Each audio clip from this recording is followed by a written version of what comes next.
มันก่อนดีกว่า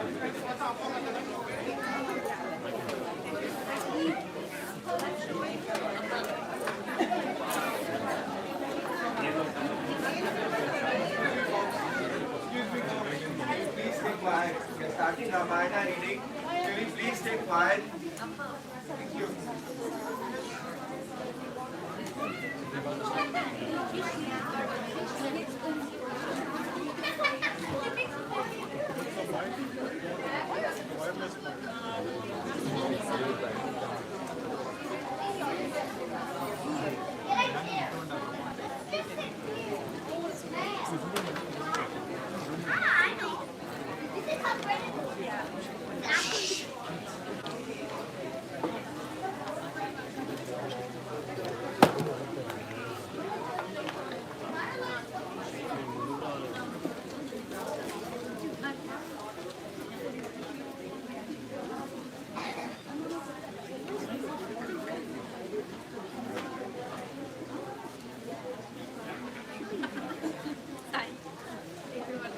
Good afternoon, friends.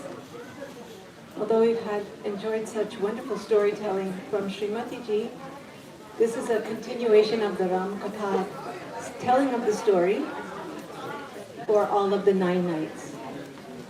This being the second night, we are going to tell the part of the story about the banishment.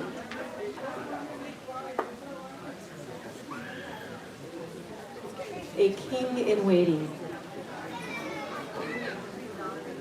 Ram only ever spoke the truth. He was grateful for the smallest favor received from others, but never took offense from their actions. He understood people and knew how to encourage and correct them,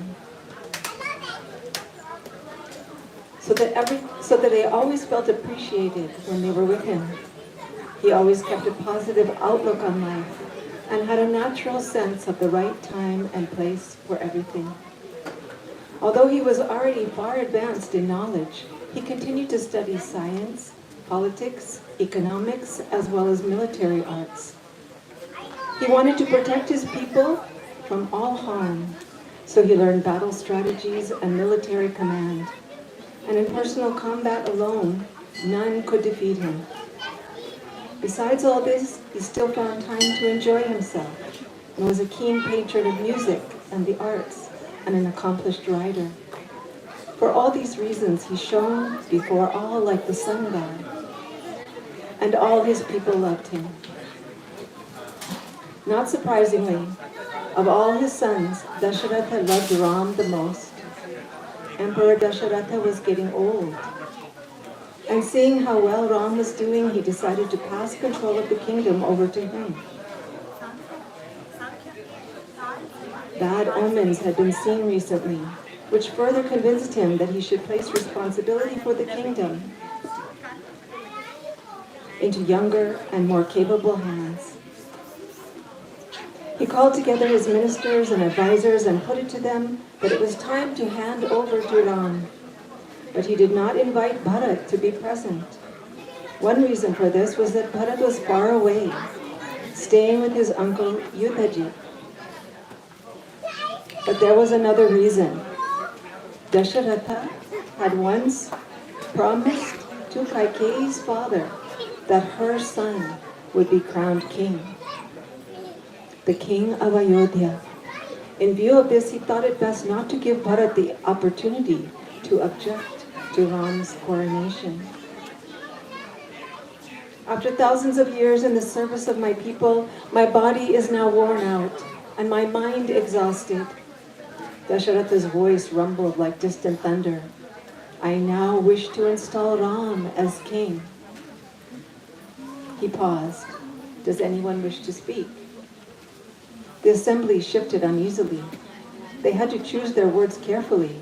How could they show their enthusiasm for Ram without appearing to suggest that the emperor was indeed growing old? Mother Earth wants Ram as her guardian, spoke up Vasishtha. Therefore she has inspired you to think in this way. If it is her wish and yours, then it is also ours. Let Ram be our protector. Dasharatha seemed pleased with his answer. Then let us make haste. Now is a good time for the ceremony. The trees are in blossom and spring is upon us. So it was decided. Priests were sent for and hasty preparations begun. Ingredients were gathered, white flowers from the meadows, dried paddy, grains, curds, ghee, honey, fragrant oils, gold, and precious stones. Call the royal guard, decorate the gateways, let the dancers perform. Tomorrow the moon stands in conjunction with the auspicious stars, and there is no time to lose, decreed Dasharatha. When all was underway, he called aside his personal assistant, Sumantra, and spoke quietly to him. Bring Ram to see me. Ram prostrated himself full length before his father and waited for the familiar touch of his hand. Dasharatha drew his son to him and hugged him long before sitting him on an ornate seat. He loved to look at Ram. I am getting old. I have done all I had to do for the gods, the sages, the brahmanas, the people, and for myself. But still there is one thing that remains. I must install you as my successor. I have decided that you should be crowned king. The date for your coronation is fixed for tomorrow. Ram listened quietly, taking in his father's words. He enjoyed life as a royal prince and had no wish for this sudden change. But his father's word was law, and his deep sense of duty and his love for the old man, who had always shown him such affection, bound him absolutely. To question his wishes would be unthinkable. Meanwhile, the word spread throughout the city. At Ram's palace there were scenes of celebration. Soon Vashishta arrived, sweeping up to the inner gate in his chariot and hurrying inside. Dasharatha had sent him with further counsel. There is no going back on this now, Ram. It's most important that you observe the fast according to the proper rules given in the sacred texts. After Vasishta left, Sita and Ram lit a sacred fire and made offerings to Vishnu. Then they spread grass on the bare floor of the temple and lay down to sleep, thinking only of Lord Vishnu. Treachery. Manthara stood on the roof of the royal palace, surveying the scene below. She had heard nothing about Ram's coronation, but she could tell from the flags, the freshly watered streets, the commotion and noise that something was happening. Have you heard? Tomorrow the emperor is to install Ram on the throne. The words spoken joyfully by Ram's old nurse, who had just appeared on the roof, hit Manthara's ears like a thunderclap. To her alone in Ayodhya, this news was not wonderful. She was Queen Kaikeyi's aged personal maidservant. She hurried down to find her mistress, as usual, reclining in her bedroom. Get up, she scolded. This is no time to sleep. Your luck is about to evaporate like a river in the dry season. In the absence of your son Bharat, your deceitful husband plans to install Ram on the throne. You must act quickly to protect your rights. Kaikeyi was only bemused with this statement. She looked upon Ram as her own son. His good fortune was hers and would be shared with all his brothers. You are the bearer of joy, Manthara. Why should I be unhappy to hear this? Foolish woman, what is there to celebrate? Don't you see? Once Ram is king, your son will be powerless and you will be forced to serve Queen Kaushalya. Manthara knew that Kaikeyi, as the youngest of Dasharatha's queens, was not fond of Kaushalya. But these words made Kaikeyi indignant. Ram is full of virtue. He deserves to be king. Besides, he is the eldest brother. And it is his right. He will look after Bharat and me as he would look on his own mother. Already he serves me more than he does her. Anyway, Bharat can still be king. After 100 years, when Ram retires, he will hand over to Bharat, as Dasharath has to him. How can you be so stupid to think that Bharat will ever get the throne? Once Ram is king, the succession will go to his son, as it always does. And Bharat will be excluded forever from the royal line. Ram will be more likely to send Bharat into exile. Ram should be sent away instead, and Bharat should have the throne. You must try to protect Bharat and yourself from the schemes of your co-wife. Find a way to give Bharat the throne and banish Ram. Kaikeyi heard this with increasing alarm. It was true that she had always wanted Bharat to be king, especially because Dasharath had promised it so. And she did resent Kaushalya's seniority. Now, Manthara's crooked words fed her fears and ignited a resentment born of long frustration. Her lethargy turned to anger. Perhaps you speak the truth, Manthara. Maybe Ram should be sent away and Bharat put on the throne, but how on earth should it be done? You yourself have the means. You told me in the past. Must I remind you? Kaikeyi got up from her bed. Her interest was definitely aroused. Once, when Dasharatha was severely wounded on the battlefield, you saved his life by taking him away to a safe place. At that time, he offered you 2 boons. You said you would ask for them later, to which he said, so be it. You told me this long ago, and I have treasured it ever since, waiting for the right time to help you. Now, you must ask for these 2 boons to be granted. First, ask that Bharat be put on the throne. And second, demand that Ram be banished from the kingdom for 14 years, exclaimed Manthara. Kaikeyi listened with excitement as Manthara told her to enter her chamber of wrath, her private room for anger and depression, throw off her ornaments and finery, loosen her hair, and lie on the floor. When her husband would find her there, she must weep and wail and wait for him to offer her what she wanted. He will offer you jewels and gifts. Do not accept them. Fix your mind only on the throne for Bharat and banishment for Ram. Manthara made her put on old clothes and sent her to the chamber of wrath. The delicate queen untied her hair and threw herself upon the ground, scattering her ornaments about her. Tossing from side to side, she began to work herself into a frenzy. If Ram becomes king, your life will be misery, and your son will surely be killed, Manthara goaded her. Either Bharat will be crowned, or I will eat nothing and stay here until I die, said Kaikeyi. Her face darkened by rage and her heart poisoned by Manthara's arrows of hatred. She awaited her husband.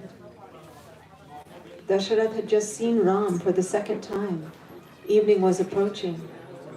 He had been issuing orders all day, and at last he felt confident that all was in hand for the coronation.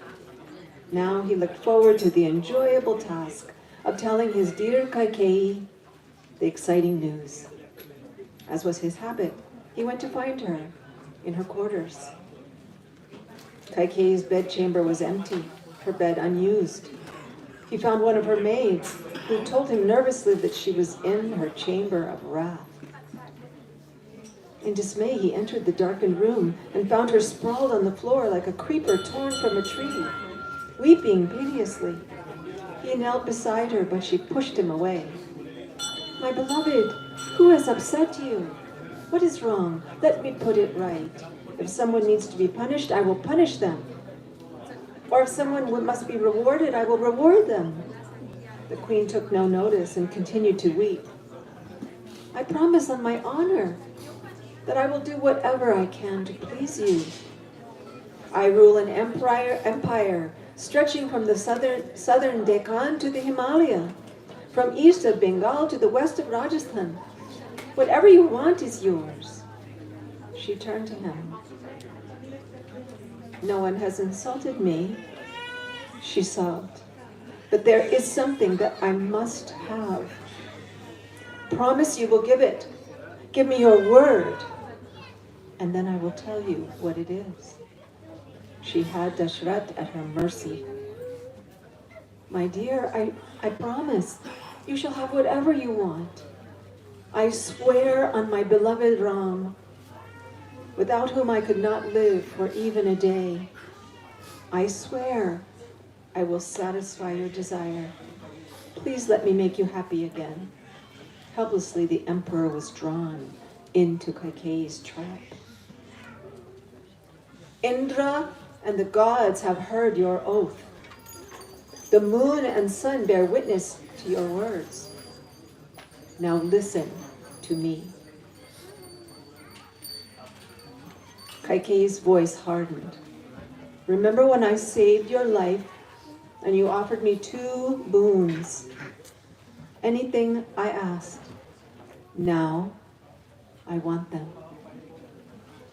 If you refuse me, I promise I will die.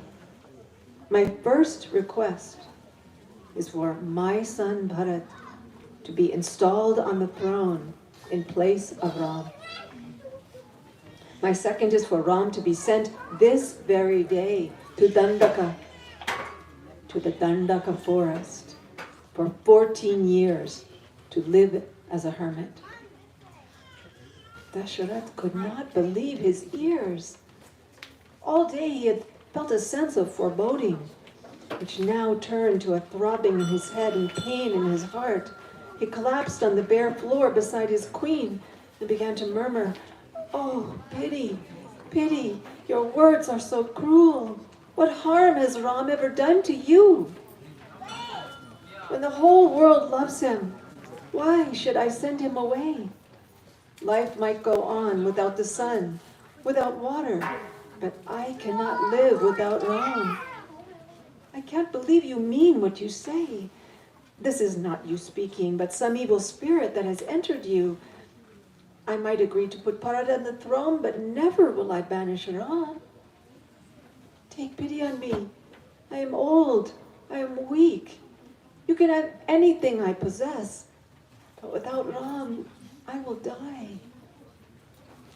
But the emperor's weakness only served to strengthen Kaikeyi's resolve. "You have given me your oath.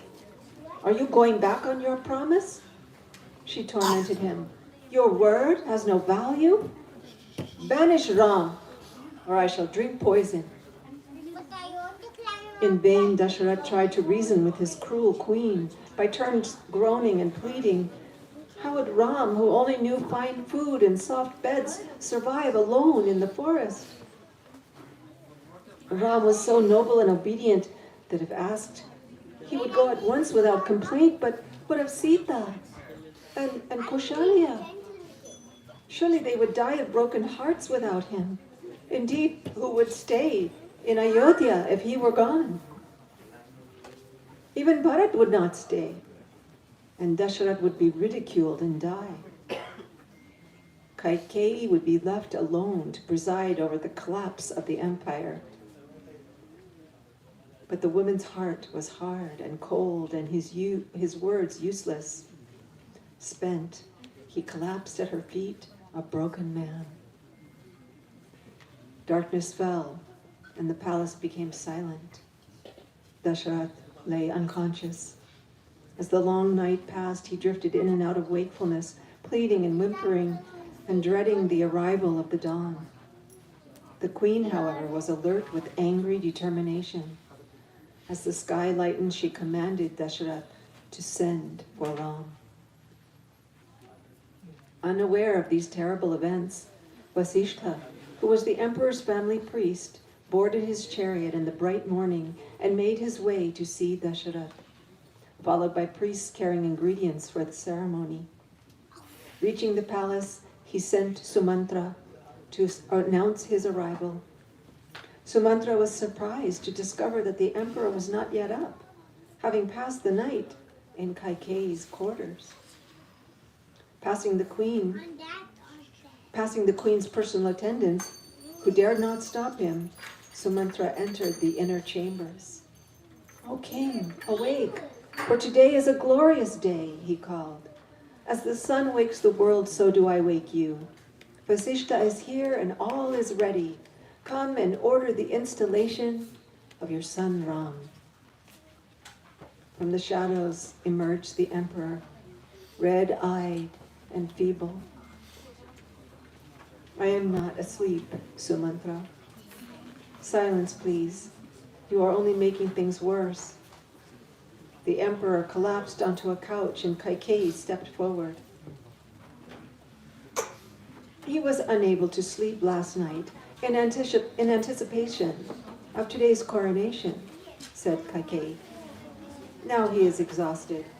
Call Ram to come here at once." Sumantra hesitated, waiting for the emperor's approval. "Do as she says. Bring Ram," murmured the emperor. Sumantra hurried forth to fetch him. Hearing that his father wanted him, Ram came out of his palace like a lion from his mountain cave. Joined by Lakshman, he mounted his chariot, inlaid with gems and gold, and moved in state procession throughout the city. The crowd followed him right up to the inner gate of the palace, where they waited for his return, as the ocean waits for the moon. Ram went inside with Lakshman. As soon as he saw his father, he knew something was terribly wrong. He was sitting with Kaikeyi on her bed, his face black with despair, like the sun in an eclipse. Ram bowed at his feet. Dasharath could not speak, save to falteringly repeat his name, Ram, and his eyes were blinded with tears. Ram turned to Kaikeyi in alarm. "What has upset my father?" Ram demanded. "Have I angered him in some way? Why is he in such a state?" "Mother, you know that I will do anything for my father. If he wishes, I will drink poison. Tell me his wish, I shall execute it." Ram never goes back on his word. "Ram, long ago your father offered me 2 boons, and now I am claiming them. I have asked him to install my son Bharat on the throne in your place, and to exile you to the Dandaka for 14 years, where you are to live as an ascetic. Now you know why your father cannot look you in the face." These words made Lakshman recoil in anger and dismay, but Ram heard them without flinching. His voice remained even-tempered as he replied, "If the emperor has promised this, then without hesitation I shall go to the forest." Kaikeyi was delighted to find Ram so cooperative. Shamelessly she pushed home her advantage, urging him not to waste time in getting ready to leave. "I am not attached to worldly comfort, and I will happily live in the forest for 14 years. I do not need to hear it personally from my father. Your word as my mother is sufficient, and I will leave today. Make sure Bharat is brought here at once to protect the kingdom and look after my poor aging father." So saying, Ram bowed before his weeping father and the hateful Kaikeyi, and strode purposely out of the palace, taking with him Lakshman, whose eyes were brimming with tears of anger. Ram emerged into the sunlight before the waiting crowd. He sent away his chariot and royal attendants and insisted on walking on foot to see his mother. As he entered her chamber, he saw that she was in the midst of her morning worship, praying for the blessings for his installation. Happily she embraced him. Ram held her tight. "Mother, I have painful news for you. The emperor has decided to give the throne to Bharat and has sent me away to the forest for 14 years, where I must live as a hermit, feeding on roots and herbs. The queen trembled. The blood drained from her face. She opened her mouth, but no sound came out. Ram caught her as she fell and held her in his arms. My son, she stammered. I would rather have stayed childless than to have to bear such words. I cannot bear the pain of losing you. Let death take me. Lakshman could stay silent no longer. But Ram said, Lakshman, you must understand that truthfulness and honor come before everything. I am bound by my father's order. I would rather live in the forest with nothing than rule a kingdom at the cost of my honor. Do not blame Kaikeyi or the emperor for this turn of events. How could Kaikeyi have ever thought of such a thing herself? It is not her doing. They are both under the control of providence. I am also under the same control. I accept this as the will of God. I know you love me, Lakshman, and I know you want to help me. Instead of threatening violence on my behalf, use your energies to get everything ready for my departure. I must leave as soon as possible. Kaushalya saw it was useless to try to dissuade Ram. She felt the misery building up inside her, threatening to consume her like a forest fire. She pleaded with Ram that if he must go, let him take her with him. She would look after him and prepare his food. But Ram was adamant. Poor father will not survive if both of us desert him. Dear mother, you know that a woman's duty is to serve her husband. Stay here with my father. Go then, and may the gods protect you. I will wait for your return, my beloved son. She gathered flowers and incense and chanted hymns, imploring Vishnu to protect her boy. She tied on his wrist an amulet blessed with sacred mantras. Her eyes streaming tears, she held him in her embrace and smiled bravely. I can see you now, dear boy, returning from the forest. Your face shining as you run towards me, your arms reaching out to embrace me. You are dressed in forest bark, with leaves in your hair. Ram loosened her hold and made to go. Hurry back, child, she cried. I cannot wait for long. He slipped from her grasp. Leaving Ayodhya, Sita waited for her husband to return from seeing his father, full of expectation for the coronation ceremony ahead. When Ram at last appeared, it was obvious that he was not his usual self. Whereas Ram had stayed calm with his father and mother, when he came to see Sita, he could no longer restrain his feelings. He had intended to leave her behind, but found it hard to keep this resolve. What is wrong, my lord? You have come without your royal attendants, who should be with you on this special day, and you are pale and trembling. My beloved, Sita, Father has seen to fit to send me into exile and to give the throne to Bharat. Ram told her all that had happened as she sat in stunned silence. While I am gone, you will be under the care of Bharat. Be sure not to praise me in my absence, as this may provoke him. Honor my father and mother, as well as Kaikeyi and Sumitra, who have always been my well-wishers. Look upon Bharat and Shatrughna as your own brothers. Stop this, interrupted Sita. I am not staying here without you, so there is no use in your telling me what to do here. A wife's place is by her husband, and you are my only protector. Do not insult me by suggesting that I will accept the protection of Bharat or anyone else. If you must go to the forest, then I am coming with you. I will walk ahead, crushing the thorns in the path. Even though the forest is full of dangerous animals, I will be happy there with you. I will live on roots and fruits and cause you no trouble. I will look forward to seeing the mountains, waterfalls, and lakes full of swans and lotus flowers.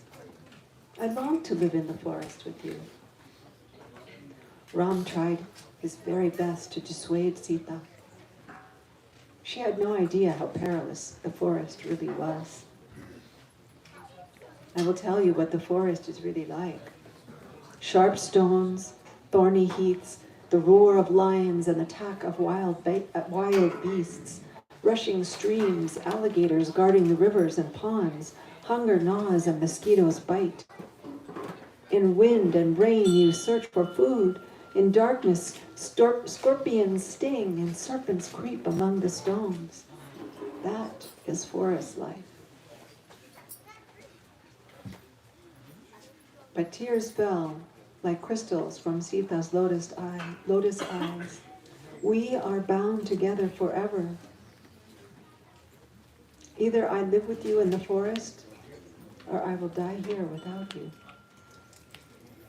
Unable to deny her any longer, Ram took her in his arms. All right, since this is your destiny, come with me. Together, we will vow to give up all comforts and live in the forest on the order of my father. To serve one's father, mother, or guru brings the highest reward. Even entrance to Golok, the eternal forest of Krishna. Now be quick and get everything ready. Give gifts to the Brahmins and distribute whatever of ours that is left to our household servants. Lakshman stood by anxiously. Since childhood, he and Ram had never been separated. Fighting back his tears, he now spoke up. If you go to the forest with Sita, then you must take me too. I can go ahead with my bow so that you can wander safely and enjoy the natural beauty. If I stay here without you, my life will be empty and useless. So it was decided that the three of them would go together into exile. The three companions went back to the royal palace to take their leave of Dashrath. News of Ram's banishment had spread among all of the people of Ayodhya. It was hard for them to understand what was happening. Why had Dashrath done this? As the three passed along the street, without Ram's usual company of royal guards and chariots, onlookers felt dismayed. They looked upon Ram as the root of their existence and could not conceive of life without him. We will follow Ram, they said to one another. We will turn the forest into Ayodhya and let Ayodhya revert to the forest. Kaikeyi will inherit a deserted city, inhabited by wild animals and mice. Ram came once more before his father. Dashrath had called all his wives to be present. Headed by Kaushalya, they filled the room, many weeping uncontrollably. In their midst, the emperor sat on a couch, propped up by pillows, red-eyed, exhausted, showing all the symptoms of a complete breakdown. When he saw Ram, he struggled bravely to his feet, but even as Ram approached, he began to totter, so that Ram had to catch him and lay him tenderly upon the couch. Gently Ram explained that he, Sita, and Lakshman were ready to leave, and that they had come to say goodbye. In desperation, with a low voice, trembling with emotion, Dashrath spoke. My senses are quite gone, my son. Taken from me by Kaikeyi. I am powerless. You take charge. Hold me captive.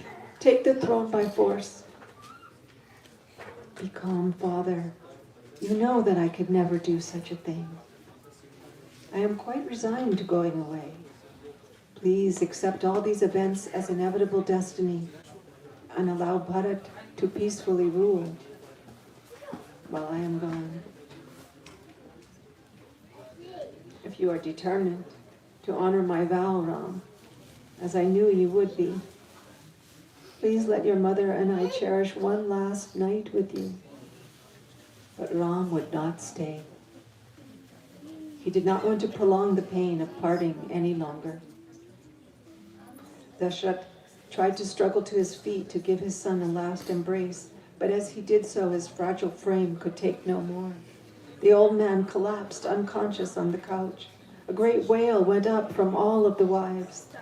Even the men present openly wept. Kaikeyi alone seemed unmoved.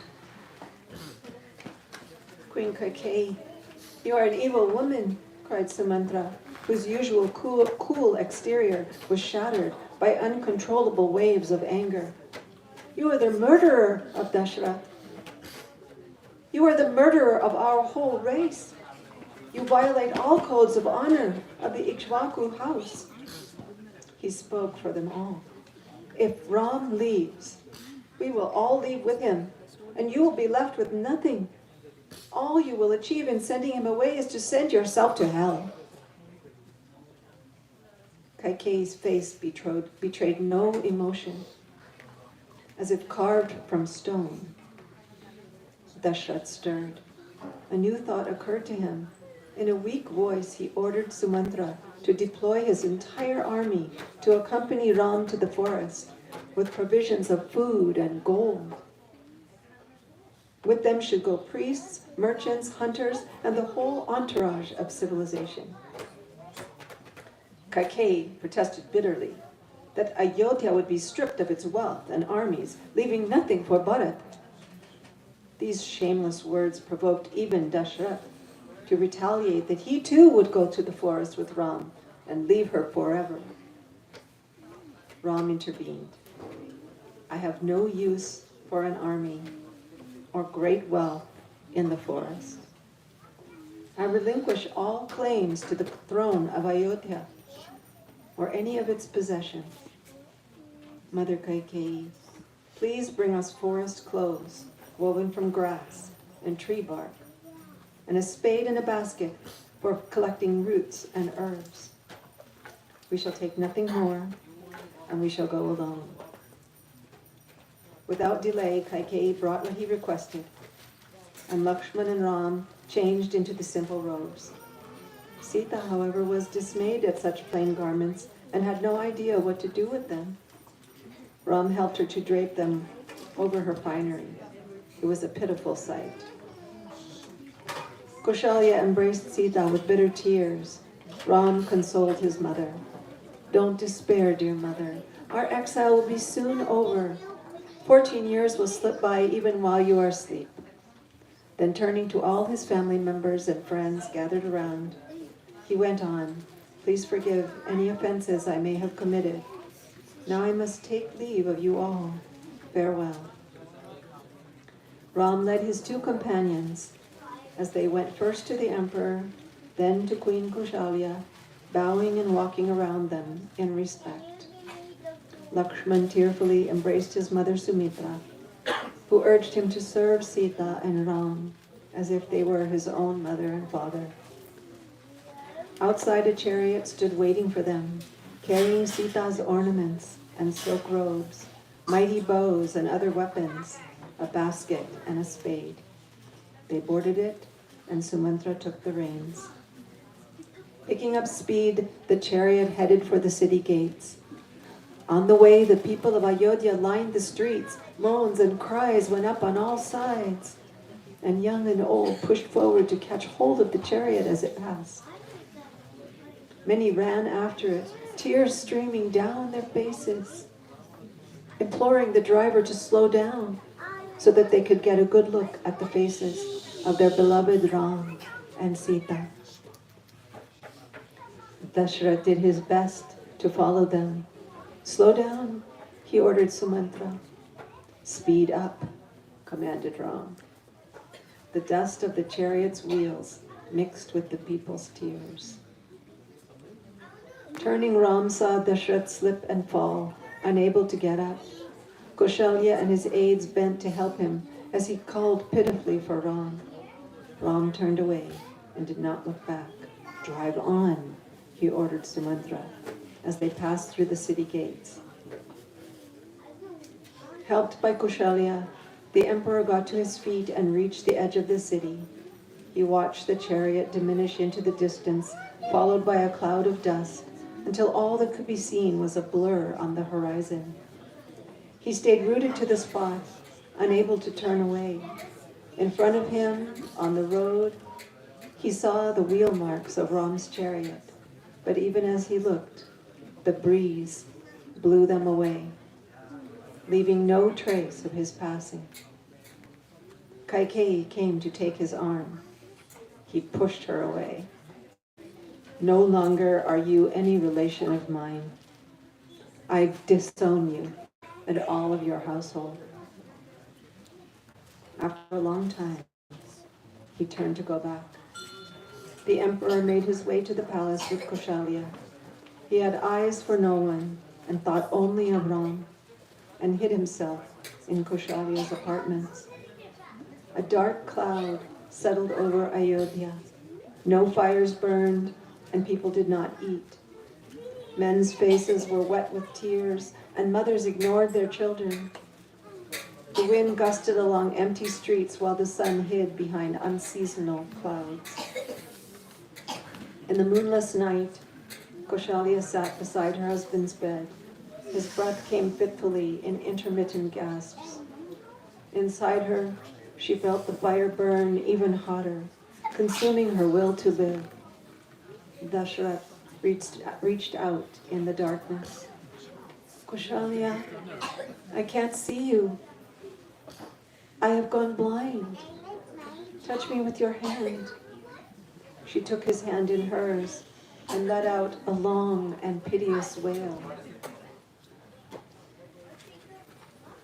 Into the forest.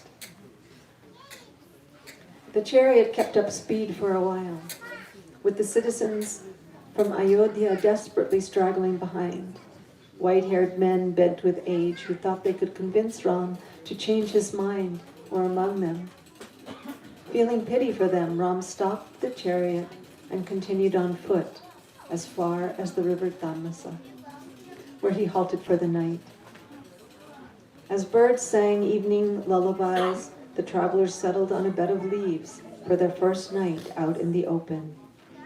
Ram made sure the horses were all fed, but for himself drank only a little water. He had no appetite for more. Lakshman could not sleep and sat up all night talking about Ram with Sumantra. Several hours before dawn, Ram awoke and was distressed to see the good people of Ayodhya strewn on the bare ground, fast asleep. Without disturbing them, Ram and his companions quietly rode their chariot across the swiftly flowing river, being careful not to leave any telltale tracks on the other side. When the poor citizens awoke, they searched everywhere for Ram. Unable to find any trace of him, they returned to their homes in despair. Ram pushed on southwards through the cool pre-dawn air, his mind fixed on his father's order. By the time the sun rose, he and his companions had left the river far behind. All that day they passed through the fertile lands of Kosala, full of gardens and temples, crossing the rivers Gomati and Syandaki. News went before them, and along the way, village folk left their fields to implore Ram not to leave. He was unable to check his tears, but sent them back to their work. At last, they reached the holy Ganga, whose deep waters, decorated with white lotus flowers and swans, marked the border of Ikshvaku territory. Ram looked back the way they had come to salute the far-off city of Ayodhya, saying, "When I have honored my father's vow, I will return." The chief of those parts was Guha, loyal to the Ikshvaku kings. He welcomed Ram and his companions with well-cooked food and soft beds. Yet Ram was still not hungry. I have vowed to sleep on the ground and eat only forest fruits and roots, he told Guha. But he asked him to care for his horses. Lakshman stayed awake a second night and shared his sorrows with Guha. I fear that without Ram, the emperor and queen may not have the strength to survive this night. Comforted by Guha, he shed hot tears while Ram and Sita slept. In the morning, the two princes treated their hair with sap from the banyan tree and twisted it into top knots in the style of forest sages. They put on quivers and loaded their gear into a boat. For Sumantra, the moment of parting had arrived, and he grew visibly distressed when Ram told him that he must now go back to Ayodhya. The emperor and my mother need you now more than ever. Tell them we are safe and at peace. Embrace Bharat for me and make sure he is properly installed on the throne.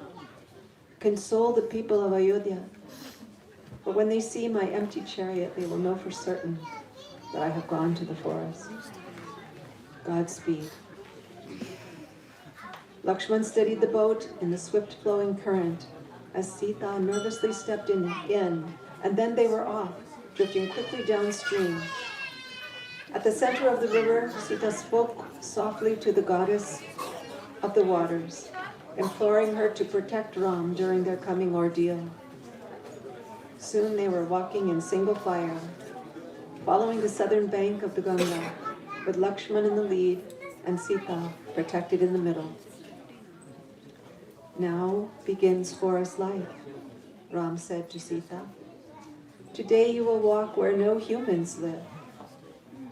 That night, as they prepared to sleep beneath the shelter of a great banyan tree, Ram's heart was heavy with thoughts of his mother and the persecution she would have to endure from Kaikeyi. He cried quietly. Lakshman came and comforted him and prepared a bed for him and for Sita. It is best not to grieve, Ram, he said. Ram felt strengthened by his brother's words, and neither he nor Lakshman ever grieved again in the midst of that unending forest. All the next day they walked steadily within sight of the river. Towards evening, they saw ahead of them smoke wafting up through the trees and heard in the distance rushing waters. They had reached the hermitage of the sage Bharadwaja at the confluence of the Ganga and the Yamuna. Youthful ascetics greeted them and brought them before their teacher, who sat surrounded by birds and forest animals. He was expecting them and had made arrangements for them to live there, but Ram declined. Here people would find them out. Tell me where we can find a hidden place where Sita will be happy, he asked. There is a sacred mountain called Chitrakoot, 60 miles from here, whose woods abound with black-tailed monkeys, deer, and elephants, the sage replied. Rich supplies of honey, roots, and fruits are there, with sheltered caves and waterfalls. In the morning, Bharadwaj directed them to Chitrakoot, across the Yamuna, and 2 days' walk to the southwest. Ram and Lakshman built a raft of logs and on it a seat of cane and roseapple wood for Sita. When they reached midstream, Sita again spoke to the river goddess Yamuna, asking for Ram's safety.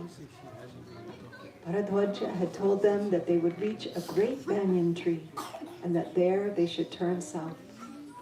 When they found it, they stopped for the night. The next day, they continued southwards along a well-trodden path. Around them were trees laden with scented blossoms, resounding with the buzzing of bees and warbling of birds. As they neared their destination, Lakshman grew excited. Look at the size of the honeycombs and the luscious fruits. Ahead, I can see the peaks of Chitrakoot and hear the trumpeting of elephants. A sage was waiting for them, and it was Valmiki. In his ashram at Chitrakoot, he gave Sita and Ram a place to sit while Lakshman busied himself constructing a thatched cottage. When it was complete, Ram built inside a shrine to the forest guardians and to Vishnu. He consecrated it with Vedic hymns and a sacred fire ceremony. At last, Ram felt released from the pain of the past days, and they rested with peaceful hearts. And that is the end of today's reading.